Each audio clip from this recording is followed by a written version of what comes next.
Odia news dot ଲାଇଭ୍ର ଆଜିର ଅନ୍ୟ ଏକ ଅଧ୍ୟାୟ। ଆଜି ଅଧ୍ୟାୟରେ ଅନ୍ୟ ଜଣେ ଅତିଥିଙ୍କ ସହିତ ସିଧା ସିଧା କଥା ହେବା। ଆଜିର ଅତିଥି ନା ରାଜନୀତି ସହିତ ସମ୍ପୃକ୍ତି ଅଛି ନା ଧର୍ମ ସହିତ, କିନ୍ତୁ ଧର୍ମ, ରାଜନୀତି, ଶିକ୍ଷା, ସଂସ୍କୃତି ସବୁରେ ପରିପୂର୍ଣ୍ଣ ଜଣେ ବ୍ୟକ୍ତିତ୍ୱ। ସିଧା ସିଧା କଥା ହେବା। ସାର୍ ନମସ୍କାର। ନମସ୍କାର। ନା ସାର୍ ସନ୍ତୋଷ କୁମାର ତ୍ରିପାଠୀ। ଜୀବନରେ ସଫଳତାକୁ ନେଇ ସନ୍ତୋଷ ଅଛନ୍ତି? ମୁଁ ସବୁବେଳେ ସନ୍ତୋଷ ଉପଲବ୍ଧି କରିଥାଏ। ସଫଳତା ଆଉ ବିଫଳତା ଏ ଦୁଇଟା ଗୋଟେ ମୁଦ୍ରାର ଦୁଇ ପାର୍ଶ୍ୱ କହିଲେ ଅତ୍ୟୁକ୍ତି ହେବ ନାହିଁ। ବିଫଳତା ନଥିଲେ ଶିକ୍ଷା ନାହିଁ, ତେଣୁ ଶିକ୍ଷା ନଥିଲେ ସଫଳତା ନାହିଁ। ଏଥିରେ ମୋର ବିଶ୍ୱାସ ଥାଏ, ତେଣୁ ସବୁବେଳେ ମୁଁ ସନ୍ତୋଷ ଥାଏ। ପିଲାବେଳେ ଯେତେବେଳେ ପାଠ ପଢ଼ନ୍ତି ବହୁ ପିଲାଙ୍କର ବହୁତ ସ୍ୱପ୍ନ ଥାଏ। ଆପଣଙ୍କ ସ୍ୱପ୍ନ ଏମିତି ଗୋଟେ ଅଧ୍ୟାପନାର ଥିଲା ନା ଅନ୍ୟ କିଛି ସ୍ୱପ୍ନ ଥିଲା? ରାସ୍ତା କଡ଼େଇ ଅନ୍ୟ ଶିକ୍ଷା ବ୍ୟବସ୍ଥାକୁ ପଶି ଆସିଛନ୍ତି। ପ୍ରକୃତରେ ମୋ ପିଲାବେଳେ ମୋର ବାପା ଯେହେତୁ ଶିକ୍ଷକ ଥିଲେ, ଗୋଟେ ଘଟଣାରେ ମୁଁ ଆଶା କରୁଥିଲି ଯେ ମୁଁ ଶିକ୍ଷକତା କରିବି ନାହିଁ। ସେ ଘଟଣାଟା ଏମିତି ଥିଲା ଯେ ଆମେ ଯେତେବେଳେ ଶ୍ରେଣୀଗୃହରେ ଶିକ୍ଷା ପାଉଥିଲୁ ବାପାଙ୍କଠୁ, ସେତେବେଳେ ବାପା ଦୁଇ ଜଣଙ୍କ ନାଁ ନେଉଥିଲେ ଭଲ ଛାତ୍ର ହିସାବରେ, ଆଦର୍ଶ ଛାତ୍ର ହିସାବରେ। ସେମାନେ ବିଭିନ୍ନ ଜାଗାରେ ଚାକିରି କରୁଥିଲେ। ଯେତେବେଳେ ଗାଁକୁ ଆସୁଥିଲେ ସେତେବେଳେ ଆଗ୍ରହ ରହୁଥିଲା ଆମର ତାଙ୍କୁ ଦେଖିବା ପାଇଁ। ତ ଏମିତି ଗୋଟେ ଦିନ ଥିଲା, ସେମାନେ ବଜାର ପାଖରେ ଠିଆ ହେଇଛନ୍ତି ସାଇକେଲରେ ଗୋଟେ ଗୋଡ଼ ଦେଇକି। ତ ମୁଁ ତାଙ୍କ ଆଗ୍ରହରେ ଶୁଣୁଛି ସେମାନେ କ'ଣ କଥାବାର୍ତ୍ତା ହେଉଛନ୍ତି। ଯଦିଓ ଶୁଭୁ ନଥାଏ, ସେତିକିବେଳେ ଜଣେ ହଠାତ୍ ମୋ ବାପା ତା ଆଡ଼କୁ ମୁହଁ କରି ଆସୁଥିବା ଦେଖି ସାଇକେଲରେ ସେ କହିଲେ ଯେ ବୁଢ଼ା ଆସିଲାଣି ଓହ୍ଲାବେ। ଏଇଟା କଥା ଥିଲା। ମୋତେ ସେଇଟା ବହୁତ ବାଧିଥିଲା। ଯେଉଁ ଶିକ୍ଷକ ଏ ଦୁଇ ଜଣ ଛାତ୍ରଙ୍କୁ ଏତେ ଆଦର୍ଶ ଭାବିକି ମୁଣ୍ଡରେ ବସେଇଛନ୍ତି, ସେଇ ଛାତ୍ର ଭିତରୁ ଜଣେ କହୁଛି ବୁଢ଼ା ଆସିଲାଣି ଓହ୍ଲାବେ। ତ ମୋତେ ସେ ଶବ୍ଦଟା ଟିକେ ଖରାପ ଲାଗିଥିଲା ଏବଂ ମୁଁ ସେତେବେଳେ ନିଷ୍ପତ୍ତି ନେଇଥିଲି ସବୁ ହେବା ପଛେ ଶିକ୍ଷକ ହେବା। କିନ୍ତୁ ପରବର୍ତ୍ତୀ ଅବସ୍ଥାରେ ଯେତେବେଳେ ମୁଁ ପିଜି କରିସାରିଲି, ସେତେବେଳେ ମୁଁ ଦେଖିଲି ମୋ ଦ୍ୱାରା ଅନ୍ୟ ଚାକିରି ହେବ ନାହିଁ। ସେଥିପାଇଁ ମୁଁ ନିଷ୍ପତ୍ତି ନେଲି, ନାଇଁ ମୁଁ ଅଧ୍ୟାପନାକୁ ଆପଣେଇବି ଏବଂ ଅଧ୍ୟାପନାକୁ ମୁଁ ଆପଣେଇବି। ପିଲାଦିନ ସାର୍ କେଉଁଠି କଟିଥିଲା, କେଉଁ ଜିଲ୍ଲାରେ? ପିଲାଦିନ ମୋର ଜଗତସିଂହପୁର ଜିଲ୍ଲା କାଦୁଅପଡ଼ା ପଞ୍ଚାୟତର ଦାଦପୁର ଗାଁରେ କଟିଥିଲା। ମୋର ନିମ୍ନ ପ୍ରାଥମିକ ପାଠପଢ଼ା ଦାଦପୁର ନିମ୍ନ ପ୍ରାଥମିକ ସ୍କୁଲରେ, ତାପରେ ମଧୁପୁର ଉଚ୍ଚ ପ୍ରାଥମିକ ସ୍କୁଲ, ତାପରେ କାଦୁଅପଡ଼ା ଗାଦିପ୍ରଭା। କେତେ ମସିହା ସାର୍ ହେବ ପିଲାଦିନ ୟୁପି ସ୍କୁଲ? ମୁଁ ପାଖାପାଖି 16 ବର୍ଷ ହିଁ ଗାଁରେ ଥିଲି। ପିଲାଦିନର ସାର୍ ସେଇ ଶିକ୍ଷା ବ୍ୟବସ୍ଥା, ଗାଁ ଚାଟଶାଳୀ, ଗାଁର ସ୍କୁଲ ବ୍ୟବସ୍ଥା, ଆଜି ଦିନର ଶିକ୍ଷା ବ୍ୟବସ୍ଥା ଭିତରେ ଯେଉଁ ଗୋଟେ ଫରକ ସୃଷ୍ଟି ହେଇଛି, ପ୍ରକୃତରେ କେଉଁଟା ଭଲ କେଉଁଟା ଖରାପ? ମୁଁ ଜଣେ ଶିକ୍ଷକ କହିଲେ ଏଇଟା ବୋଧେ ଶିକ୍ଷକ ଜାତିକୁ ଖରାପ ଲାଗିବ, କିନ୍ତୁ ମୋର ହୃଦବୋଧ ହେଉଛି ଯେ ବିଦ୍ୟାଳୟ ବ୍ୟବସ୍ଥାରେ ଆଗରୁ ଯେଉଁ ଶିକ୍ଷକମାନେ ଥିଲେ ସେମାନେ ଯେତେ ଆଦର୍ଶ ଥିଲେ ଏବଂ ଶିକ୍ଷକତାକୁ ଯେମିତି ନିଜର କରି ରଖିଥିଲେ, ବୋଧହୁଏ ସେଇଟା ଅଭାବ ଅଛି। ସେଇ ଅଭାବଟା ସାର୍ କରିଛି କିଏ? ପ୍ରଶାସନ ସୃଷ୍ଟି କରିଛି ନା ଶିକ୍ଷକମାନଙ୍କର ନୈତିକତା ମୂଲ୍ୟବୋଧତା କ୍ଷୟ ହେଇଛି? ଦ୍ୱିତୀୟଟା ବି ସତ୍ୟ। ଦ୍ୱିତୀୟଟା ପ୍ରଥମ ହେବ, ପ୍ରଥମଟା ଦ୍ୱିତୀୟ ହେବ। ତା କାରଣ ହେଲା, ମୁଁ ଯାହା ବି ହେଉ, ମୁଁ ଯଦି ଶିକ୍ଷକତାକୁ ଚାକିରି ହିସାବରେ ଗ୍ରହଣ କରିବି, ବୋଧେ ମୁଁ ନ୍ୟାୟ ଦେଇପାରିବିନି ଶିକ୍ଷକତା ବ୍ୟବସ୍ଥାକୁ। ତା କାରଣ ହେଲା, ଜଣେ ଶିକ୍ଷକ ଖାଲି ପାଠ ପଢ଼ାଏ ନାହିଁ ଶ୍ରେଣୀଗୃହରେ, ତା'ର ଦାୟିତ୍ୱ ଉତ୍ତର ପିଢ଼ି ତିଆରି କରିବା ପାଇଁ। ତେଣୁ ସେ ଦାୟିତ୍ୱଟାକୁ ଯିଏ ହୃଦୟଙ୍ଗମ କରେ ସେମାନେ ହିଁ ଆଦର୍ଶ ଶିକ୍ଷକ। ଯେଉଁମାନେ ଚାକିରି କରିଛନ୍ତି ବୋଲି ଭାବନ୍ତି ସେମାନେ କେବେ ଶିକ୍ଷକତା କରନ୍ତି ନାହିଁ, ସେମାନେ ଗୋଟେ ବୃତ୍ତିରେ ଥାଆନ୍ତି। ଶିକ୍ଷକତା ବୃତ୍ତି ନୁହେଁ, ଶିକ୍ଷକତା ଗୋଟେ ଆଚରଣ, ଶିକ୍ଷକତା ଗୋଟେ ହୃଦୟ ଭିତରୁ ଆସିଥିବା ସେବା ମନୋବୃତ୍ତିର ଲକ୍ଷଣ। କିନ୍ତୁ ସେବା ନାଁରେ ଯେଉଁ ସବୁ ଘଟଣା ଘଟୁଛି, ଆପଣ ଡାକ୍ତରୀ ସେବା କୁହାଯାଉଛି, ଶିକ୍ଷାକୁ ଆପଣ ସେବା ବୋଲି କହିବେ, କିନ୍ତୁ ସେବା ନାଁରେ ଯେଉଁଭଳି ଭାବରେ ଆଜି ଦିନର ଶିକ୍ଷା ବ୍ୟବସ୍ଥାରେ ଗୋଟେ ସବୁଠୁ ଅଧିକ ବ୍ୟବସାୟୀକରଣ ଶିକ୍ଷାକୁ ନେଇ କରାଯାଇଛି। ଏ ଯେଉଁ ଶିକ୍ଷାର ବ୍ୟବସାୟୀକରଣ, ତା ଭିତରେ ପୁଣି ଆଜି ଦିନରେ ଯେଉଁ ଶିକ୍ଷା ବ୍ୟବସ୍ଥା, ନୂଆ ସରକାରଙ୍କ ନୂଆ ଶିକ୍ଷା ବ୍ୟବସ୍ଥା, କେମିତି ଆପଣଙ୍କ ମତ କ'ଣ ରହିବ? ଶିକ୍ଷାକୁ ସମାଜ ସାଙ୍ଗରେ ନ ଯୋଡ଼ିଲେ ଶିକ୍ଷା ବ୍ୟବସ୍ଥା ସହଜରେ ଯେମିତି ଆଦର୍ଶ ଥିଲା ଆଦର୍ଶ ରହିବ ନାହିଁ। ମୁଁ ଯେତେବେଳେ ପଢ଼ୁଥିଲି ସେତେବେଳେ 3ଟା ଯାକ ସ୍କୁଲରେ ସାଧାରଣ ଲୋକମାନେ ବି ସମ୍ପୃକ୍ତ ଥିଲେ। ପ୍ରଥମ ସ୍କୁଲ କଥା କହିବି, ଆମର ଚାଳ ଘର ଥିଲା। ଚାଳ ଘର ବର୍ଷକୁ ଥରେ ସଜଡ଼ା ହୁଏ। ଯେଉଁ ସଜଡ଼ା ହୁଏ ତା ଦେହରେ 3 ପ୍ରକାରର ଯୋଗଦାନ ରହେ ଲୋକମାନଙ୍କର। ପ୍ରଥମ ଯୋଗଦାନ ରହେ, ଆମେ ଶିକ୍ଷକଙ୍କ ନେତୃତ୍ୱରେ ଯାଉ, ନଡ଼ା ମାଗିକି ଆଣୁ, ବାଉଁଶ ମାଗିକି ଆଣୁ, କତା ଦଉଡ଼ି ମାଗିକି ଆଣୁ ଏବଂ ଲୋକ ଆଗ୍ରହରେ ଦିଅନ୍ତି, କାହିଁକିନା ସ୍କୁଲ ଘର ଛପର ହେବ। ସେମିତି जो मैंने नड़ा ये सब दे पारते से श्रम दियंती केमती श्रम दियंती से छपरटा को से श्रम दे कर दियंती लिपा लिपि जहाँ आवश्यकता पड़े से सब श्रम दे कर दियंती एवं से कौन होता मो छुआ पाठ पढ़ुची मो स्कूल मो दायित्व नहीं एमती गोटे संपृक्ति थिला उत्तरदायित्व थिला गाँव किंतु एबे सा समय बदली परिस्थिति परिवेश बदली एबे आपणक पिला कौन से स्कूल रे छाड़े आपण खोजे गोटे इंटरनेशनल लगा स्कूल आपण खोजे इंग्राजी माध्यमिक विद्यालय ये परिवेश परिस्थिति सहित कौन ताल नहीं एबे चली परिबा मनीष है धारा रे चलुवा गोटे व्यक्तित्व तेणु वर्तमान धारा रे आम एमती गोटे धारा सृष्टि हो जाइए से धारा रे समस्ते भावुं आम जब इंग्राजी मीडियम स्कूल पढ़ेले आम पिलाटा मनीष हो किंतु एमती भी नजर अच्छी वर्तमान भी होची जो कि इंग्राजी नुहे ओडिया मीडियम स्कूल बा निज भाषा मातृभाषा रे पढ़ा होता विद्यालय मानकर पास करता छात्र छात्री मैंने बेस भल कर तेणु स्कूल ठी जिते नहीं छात्र और शिक्षक एमानकर परिश्रम बा एमानकर उद्यम पर बेसी निर्भर कर शिक्षा व्यवस्था स्कूल तो मु धन्यवाद देवी सरकार को सब स्कूल तो बढ़िया कर दीजिए किंतु सरकार भीतर लोकटा गुणात्मक नहेले सरकार करेंगे एबे तो सरकार इंग्राजी माध्यमिक विद्यालय को मुहैंती गत सरकार प्रत्येक विद्यालय ब्लॉक रे इंग्राजी माध्यमिक विद्यालय खोलले एबे भी सरकार अपन आदर्श विद्यालय ना प्रत्येक पंचायत रे खोलिया कथा कहउचंती ताले सरकार ना कौटी कौटी एपटरे उड़िया कथा साहित्य कथा कहउचंती भाषा कथा कहउचंती निजर पिला को इंग्राजी माध्यम विद्यालय पाठ पढ़ाउचंती किंतु एपटे कहउचंती जे उड़िया माध्यम विद्यालय परिवर्ते इंग्राजी माध्यम विद्यालय मध्ये खोलुचंती ताले सरकारंकर बा प्रशासन रो कथा गोटे काम गोटे ए बाबद रे आपण शिक्षाविद बाबद आपनकर मत कोन रहइबो मोर गोटे बोधे हरेकृष्ण महतांकर वक्तव्य मन पड़े सी कहते आदर्श कह जाए आदर्श खिया जाए ना खिया जाए ना अर्थ आदर्श को भितर को नि जाए ना निजर बोली करी हुए ना आदर्श खाली कहवाक से ही हिसाब से बर्तमान राज्य देश चलती आम जदि प्रत्यक्ष बा परोक्ष देखा जदि प्रकृत में देखा बेसी पिला पढ़ुंट ओडिया माध्यम विद्यालय मानक कम पिला पढ़ुंट जो इंग्राजी माध्यम विद्यालय मानक तेणु तांकु इंग्राजी मुहा करवा मो मत समीचीन नुह ओडिया मुहा कले भल हुआ एवं ओडिया स्कूल रे भल शिक्षक को नियुक्ति देले हुआ किंतु एमती है शिक्षक तो विभिन्न प्रकार अच्छा किए दरमा पाऊनी किए दरमा पाऊँ किए मैनेजमेंट पोस्ट अच्छी किए आउ को पोस्ट अच्छी जो विभक्तिकरण कराई से जो मैंने बेसी दरमा पाउछन से कम पाठ पढ़ुछन जो मैंने कम दरमा पाउछन से बेसी पाठ पढ़ुछन से कथाटा केवल सर विद्यालय नुहे एवं आप देखिए एबे कॉलेज मान व्यवस्था जे समान पाठ पढ़ुथुबा अध्यापक मान प्राध्यापक मानकर दरमा भिन्न भिन्न ए बाबद एक्चुअली आपनकर मत कौन रहिबा दरकार सरकार को प्रशासन को कौन आपण रहिबो गोटे समय थिला आपण जदि देखिए 80 दशकर शेष भागटा 1985 रु 90 सीधा सड़क भाव में कहबी सेतेबेले सबु व्यवस्था को स्कूल व्यवस्था को सरकारी कर दिया गला सेतेबेले जति स्कूल थिला सरकार अनुमान कलेनी तत्कालीन सरकार जे आमे जदि एतिकी अच्छी ताको सरकारी करदबा भविष्य रे आमे प्रति गाँव में जो स्कूल खोलिया योजना करछे ताको सब सरकारी करके चलई परिबा तो से व्यवस्था कराला द्वितीय कथा है सरकारी कला परे कौन हुए मुझे आपको कहीदेवी धरतु मो गाँव गोटे घटना मो गाँव भीतर पशिला बेलू दीपट दीटा पोखरी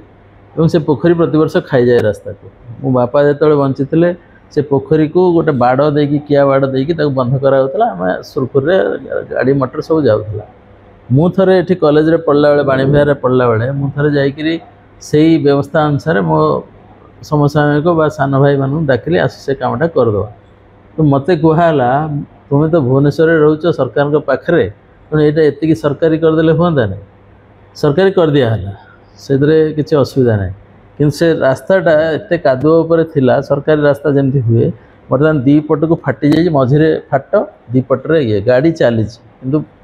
कौ दिन गोटे बेसटा बाजो ता ठीक ठिकाना ना गाँव को एबे भी जानते सर गाँव को एबे भी जाऊँ गाँव रे घर अच्छी गाँव रे घर अच्छी गाँव रे मोर परिवार अधा परिवार भी अच्छा भाई बोठ जो मैंने आज दिन में सहरी को मुहाई से बाबू मान को कौन कहे गाँटा को सहर करूँ ना कि अवदान रही गाँ भी सहर हो रोजगार ना व्यवसाय ना किसी आड़ देखाती जे गाँव में व्यवसाय मिलूनी गाँव में रोजगार मिलूनी निजर व्यवसाय करने सहर को धाँती से युक्तियुक्त किछि परिमाण युक्तियुक्त किंतु प्रकृति में जदि उद्यम रहिबो गाँटा भी सहर हो मोर जहाँ विश्वास कहना कृषि प्राधान्य देश आमर किंतु कृषि हजुच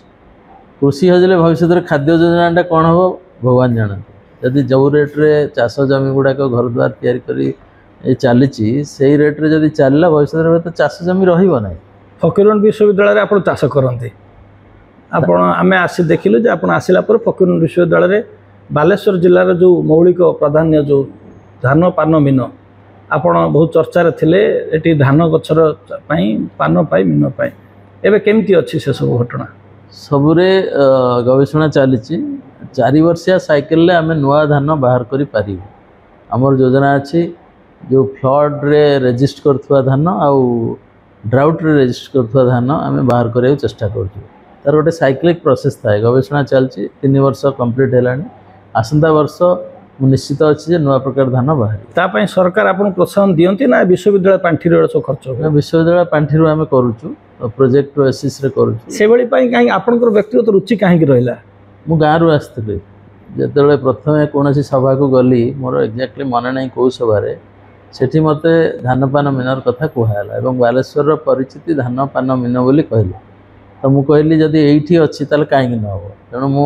एठी छोट छोट गवेषणा चलथिला जड़े एसोसिएट प्रोफेसर से धान उपर करथिले आ जड़े प्रोफेसर पान उपर गवेषणा करथिले आ जड़े प्रोफेसर मीन उपर करथिले किंतु छोट जगह कुंडरे अब ये रे करथिले मु कहली जदि आपण मानकू विस्तृत जगह दि जाए ताहले आपण माने गवेषणा सफल हेबे कि से माने प्रतिश्रुति देला परे आमे पाखापाखि 1.5 एकर जमी धान चाष करूचु आउ 2टा पान बरज करिचु सेमती 3टा पाखापाखि पोखरी करिकी से गवेषणा आरंभ सेमती फकीरमोहन विश्वविद्यालय जड़े प्रतिष्ठित साहित्यिक को नहीं फकीरमोहन नाम रे आपण आसला परे एठी बहुत साहित्यर आसर होउछि अनेक समय वर्षर प्राय 2-3 थर आंतर्जातिक स्तर रे जातीय स्तर रे आंचलिक स्तर रे या कौन व्यक्तिगत आप व्यक्तिगत रुचि थिला ना फकीरमोहन गोटे मोहरे पड़ी ए सब कर ना 2टा कथा गोटे है फकीरमोहन भाया जोगजन्मा आउ जन्म हे कि ना सन्देह अच्छे से ना किसी गोटे चलवा दरकार साहित्य साधना हवा दरकार से गोटे द्वितीय कथा है मुझे स्कूल पाठ पढ़ुली हाईस्कल से तुलसी साहित्य संसद बोली गोटे साहित्य संसद आमर जड़े ओडिया शिक्षक आरंभ करते एवं से बहुत कार्यक्रम से करुले आमे सेतेबेले मु कहूची 70 दशक कथा सेतेबेले आमे राधामोहन गणनायक राजकिशोर राय उदयन राय एमान शुणवार सुजोग पाइलु केवल साहित्य संसद जरिया और प्रति वर्ष साहित्य संसद गोटे पत्रिका व्यवहार था जो कि क्रिएटिव राइटिंग को प्रमोशन दि जाता मोर सेटा मन थिला एठी आसी शुणिली फकीरमोहन जानिली फकीरमोहन तेणु मुझे कली एवं आम विश्वविद्यालय ऑब्जेक्टिव जोटा कहती से आम जोड़ीचु धान पान मीन फकीरमोहन ज्ञान और विज्ञान विश्वविद्यालय रे गोटे रथ यात्रा कर जगन्नाथ मंदिर प्रतिष्ठा करछंती केबे किछि ऊपर प्रशासनिक स्तर रे किछि छाट लागिनी जे विश्वविद्यालय भितर एमिति धर्मीय जागरण कोन पई जगन्नाथ हेले जगतर नाथ छाट लागिवा कहीं मते लागुनी कहना मु बाणीबार रे थिला बेले सेठी पाखापाखि 18 वर्ष धरी रथ यात्रा सहित संपृक्त थिली एवं प्राय करोउथली कहले चले तांको कृपारु सेटा चली थिला एठी जेतेबेले मते अध्यापक कर्मचारी माने ग्रहण कले सेतेबेले कहले आपण सेठी रथ यात्रा करथिले एठी करले असुविधा कोठी बोले असुविधा नाही चालू विश्वविद्यालय रे फकीरमोहन विश्वविद्यालय अवसर नेबे एमिली स्वप्न अछि ना ना बयस रे विश्वास करे नहीं बल रे विश्वास करे तेणु बल पाउथवा जाए मु भावुची जदि सरकार मोर जो व्यक्तिगत ये को सुजोग देवे काम करने जिते वर्ष देवे से वर्ष जाए काम करेंगे एठू गला पर बालेश्वरवासी आपन कहीं मन रखिए आपण पाखे एमती कौन बालेश्वरवासी कर आपण निज नजरिया रे कौन कहे नहीं मोर अनुरोध रही बालेश्वरवासी मत भूली जा दरकार बालेश्वरवासी जहाँ ये अच्छी जहाँ हो जाइए ताकू आगू को बढ़े पारे जदि मुझे मन रही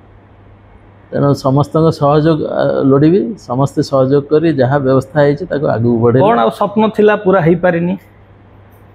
ये गोटे बड़ प्रश्न स्वप्न थिला गोटे भल कर्म संस्कृतिर सेटा टिके उणा रही जाइए स्वप्न थिला बालेश्वर गोटे पूर्णांग चित्र प्रकाश करार सेटा भी टिके रही जाइए आउ स्वप्न भितर सेमती नाही किंतु एतिकी अच्छी ये जहाँ अच्छी ताकू जदि जो माने स्टेक होल्डर अच्छा बाधक रोचे कौटी सर ये दुटा कथार बाधक नहीं समय अंटिला आपड़ कही अवसर पर भी जदि सरकार सुजोग दियंती करेंगे हाँ जदि सुजोग देवे मु करी से आशा पूरण करी यही समय भितर किंतु सर संभव हो ना ये समय भितर संभव हो ना आपण आम अनेक समय आप सोशल मीडिया गणमाध्यम देखू जे आप माँ को भल पाती माँ ये बयस माँ सेवा करती आप परिवार सहित जड़ित होकर मैडम त्रिपाठी बर्तमान कौटी अच्छा सी गोटे SP Goenka group IMI Bhubaneswar बोली गोटे बी स्कूल अच्छी से डीन आ प्रोफेसर अच्छा मु गर्वित जे से भी मते बहुत साहाय्य करते विभिन्न काम से भी गर्व पिलापिली सर मोर गोटे झील से झील नेशनल लॉ यूनिवर्सिटी पास करी विधि बोली गोटे संस्था अच्छी गवेषणा संस्था से सीनियर रेसिडेंट फेलो अच्छी से भी खुशी अच्छी से भी गर्व करे शेष आड़ कम जा सर ये जो शिक्षा व्यवस्था भितर धर्मीय धारणा जे धर्मनिरपेक्ष राष्ट्र शिक्षा व्यवस्था भितर धर्म को